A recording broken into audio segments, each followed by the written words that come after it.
Assalamualaikum warahmatullahi wabarakatuh. Alhamdulillah mitra dangu anu kusim kuring dipika hormat. Sim kuring bade medarkeun deui acara ngadongeng Sunda. Mugia dongeng sim kuring ngajantenkeun pangiring dina waktuna sewang-sewangan para wargi. Mangga gera siapkeun kopina sareng opieunana mitra. Pilih aya nu teu acan wanoh tepangkeun sim kuring. Ye mulyana. Tong hilap mitra disabrek wae, di like and comment sangkan channelna tiasa berkembang. Supados kapayuna tiasa nyuguhkeun deui acara dongeng-dongeng Sunda anu ku urang sadayana kedah dimumule sangkan henteu kagerus ku jaman. Sim kuring bade medarkeun dina lalakon Si Kohar Gurat Beunghar bagian kahiji anu dikarang ku sim kuring pribadi.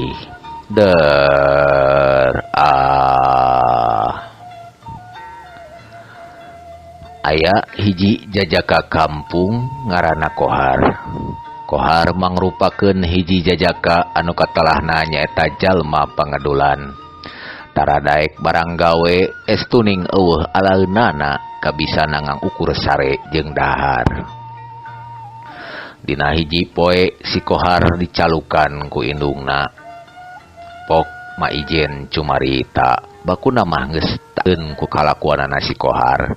Pagaweanana nangang sare jeung dahar henteu bisa diandalkeun kitu ari kocap nama. Kohar, nah ari maneh teh pagawean teh ngang saukur hees bae. Jeung hees udang atuh tingali batur. Nah maneh teh kahayang kitu siga batur.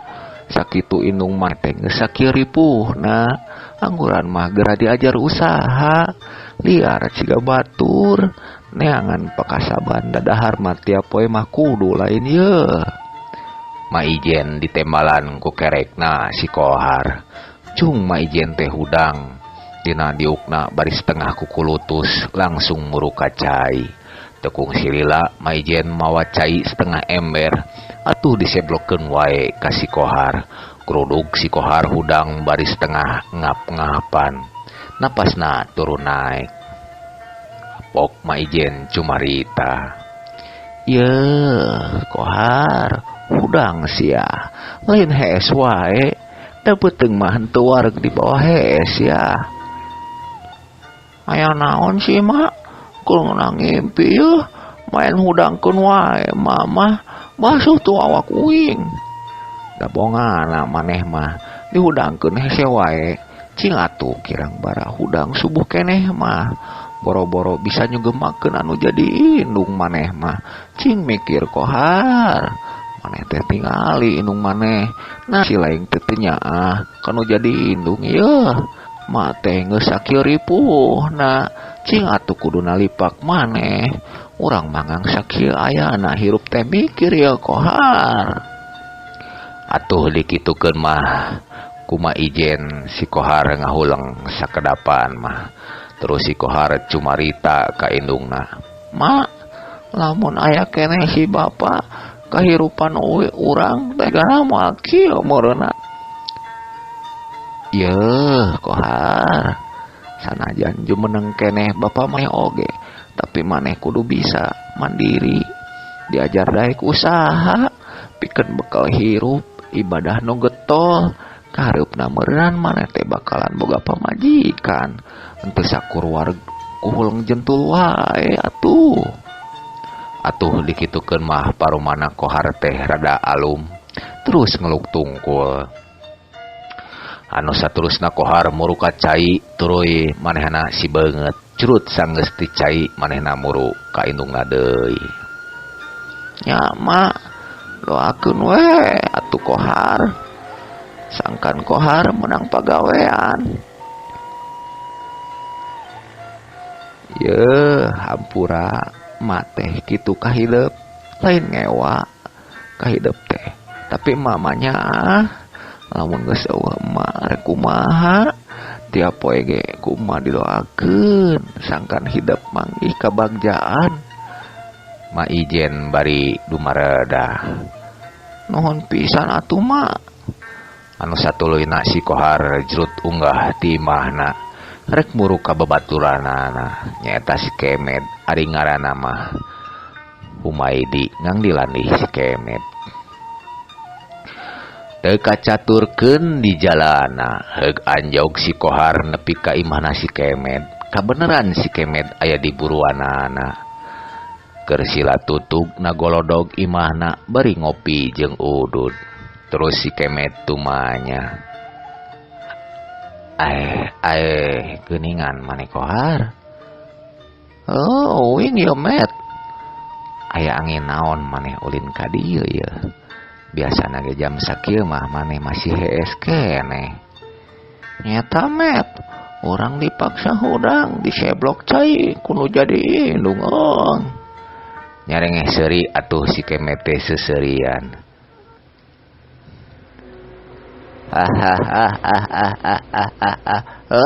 Da sia mah hees wae dabongan maneh mah Kohar. Matak teu salah lamun indung si laing bendu oge. Met, uing bingung. Usaha naon pangabisa eueuh lahan teu boga. Bingung uing mah Met. Nah, ari maneh Kohar hirup tong dipake bingung. Pake uteuk atuh gunakeun ieu bari metakeun ucapanana. Usaha naon atuh Met? Modal uing teu boga. Kieu we Har, isuk ngilu jeung uing ka pasar. Tapi maneh ti mah kudu isuk keneh yeuh, ulah nepikeun ka beurang yeuh, ulah molor wae maneh teh.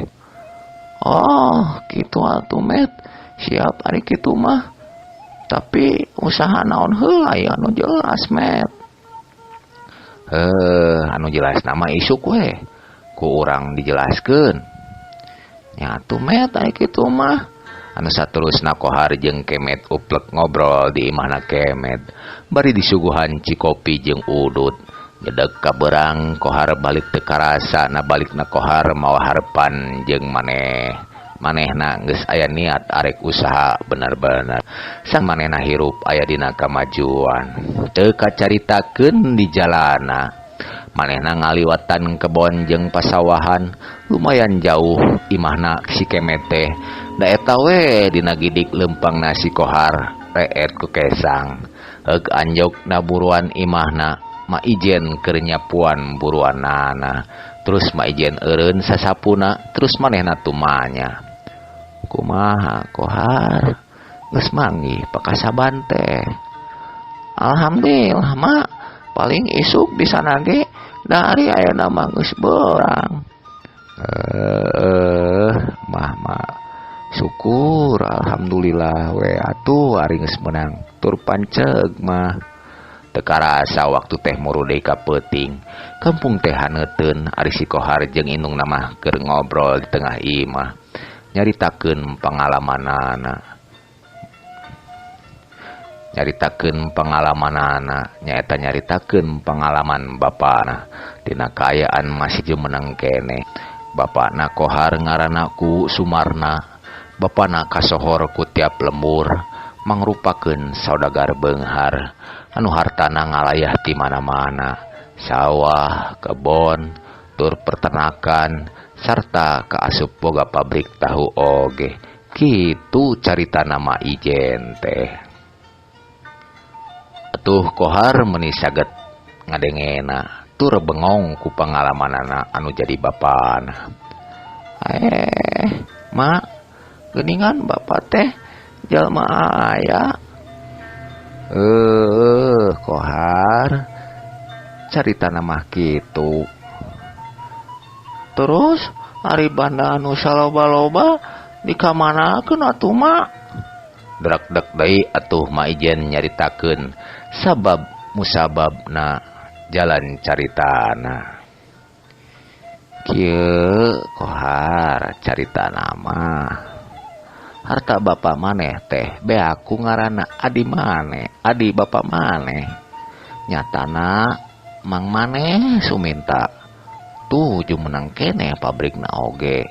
Atuh bekinya serok jero kohar tumanya ka indungna. Cek indungna. Kieu hidup ayeuna teh geus manjing dewasa, geus waktuna ku emak dicaritakeun sakabeh riwayat bapa maneh sabab musababna bapa maneh nepikeun ka eueuhna. Ngaleungit mak, berarti bapak teh jago bisa ngaleungit atuh. Idih, lain kitu, lain jago bisa ngaleungit ieu.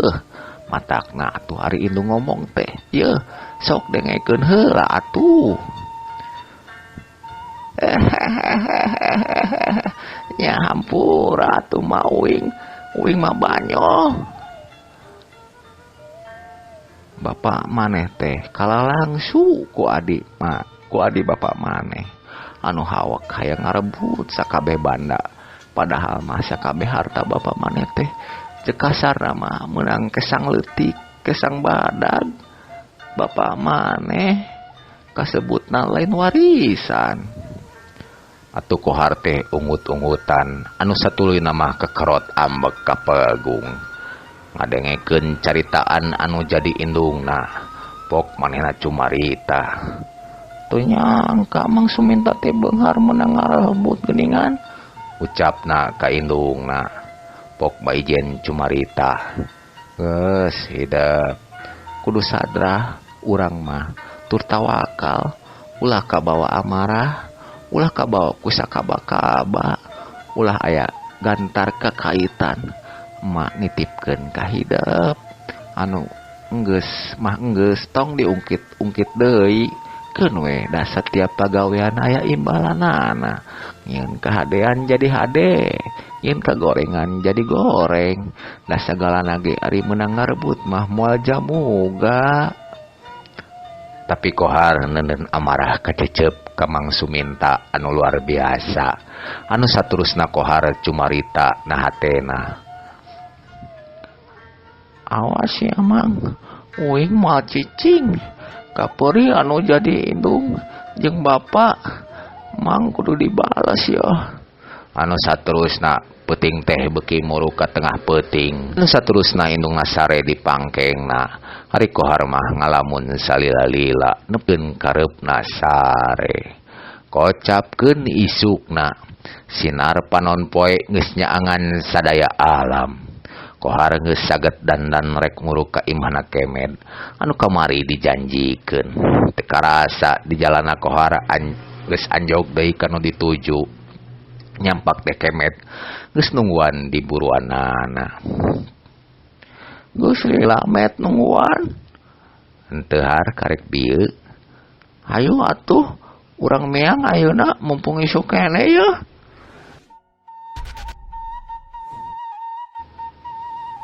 Sajalan kohar tumanya ka Kemed. Nanaon anu bakal dilakukeun? Heug di pasar loba jelema warawiri. Anu saterusna Kemed mawa kohar ka tempat panurunan beas. Pok Kemed nanya ka Koliong anu boga beas. Kok bisa simkuring duaan yeuh mantuan nurunkeun? Hanya, boleh. Aya sababaraha truk ngajajar atuh didinya. Kemed langsung ngilu nurunkeun beas. Di panggulan nya kitu deui jeung kohar ngiluan sanggeus rengsena nurunkeun beas. Atuh maranehna diburuhan kuno boga beas. Bakuna mah geus ngilu kuli bongkar. Anu boga beas pepeujeuh isu kudu balik deui dititah ngiluan deui ngabongkar. Jedak kabeurang sinar panon poe beuki nyorot atuh maranehna balik ninggalkeun eta pasar. Anu kawilang gede pohara ari tanaga kohar teh pedas naker. Da eta we manggulan beas kuat saguriwil. Kohar, maneh ulah kabalik ye. Ayeuna urang ngopi heula ye di Madewek. Bari ngareureuhkeun ka cape ye. Hayu met.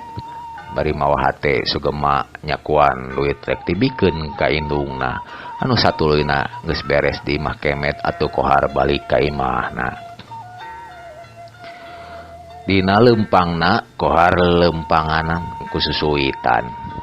Sagala menang kabungah lain di kieuna. Pok di tengah jalan aya tumanya nyaeta Pak RT. Jang kohar geus mulih di mana ya? Ciga-ciga menang kabungah. Tah kitu atuh liar ti mah ulah ulang jentul wae di mah jeung hees bae. Jawab kohar. Geus balik neangan duit Pak RT. Atuh Pak RT teh. Atuh Pak RT mah ngilu bunga. Syukur. Atuh. Jang lamun geus gawe mah kudu ciga bapak hidup daek kana usaha. Kala Pak RT. Sim kuring hayang nanya ya. Nah bener kitu ari bapak kuring teh baheulana kaasup jelema aya. Nah hidup teh apal kitu. Mohon Pak RT, sim kuring karek apal kamari teh endung. Nyaritakeun pun bapak baheula keur masih jumeneng keneh. Ya, sugan teh geus apal jang kohar teh. Bener kitu Pak RT, bana anu dipiboga bapak kuring direbut ku Mang Suminta. Randeg Pak RT ngarandeg sakedapan mah. Ari perkara eta mah Pak RT mah kirang apa ka jang kohar. Oh, kitu Pak RT. Nuhun atuh. Anu satulina kohar amitan ka Pak RT. Dina gidik langkahna manehna cumarita sorangan. Namun kia mah urang kudu nalungtik, tapi urang percaya kana oman indung. Sekarasa kohar geus nepi deui ka imahna, pok kohar ngucapkeun salam. Assalamualaikum. Geus balik hidup teh geuningan. Kumaha geus jadi gawe na kohar. Alhamdulillah mak. Tah ieu duit jang mak.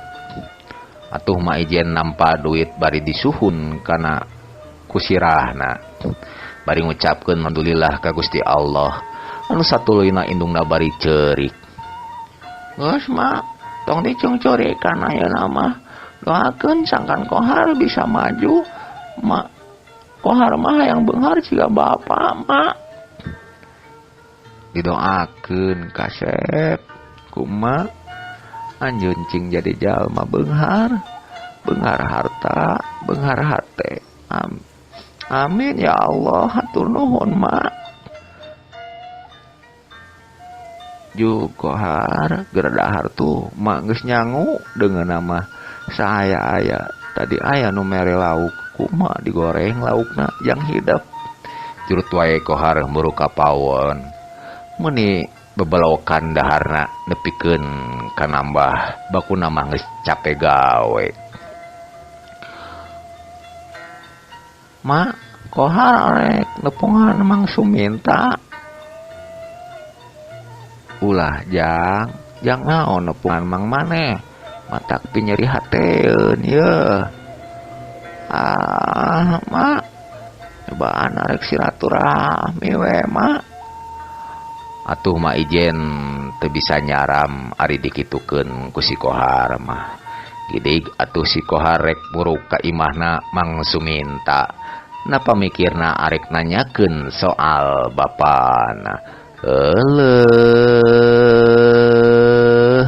Waktosna seep kaum dangu mung sakitu dongeng lalampahana si kohar. Hapunten anu kasuhun, mugia kahibur ku caritaan sim kuring. Hapunten sadaya tutur ucapan basa sim kuring anu kirang merenah, mugia kahibur. Cag wassalam.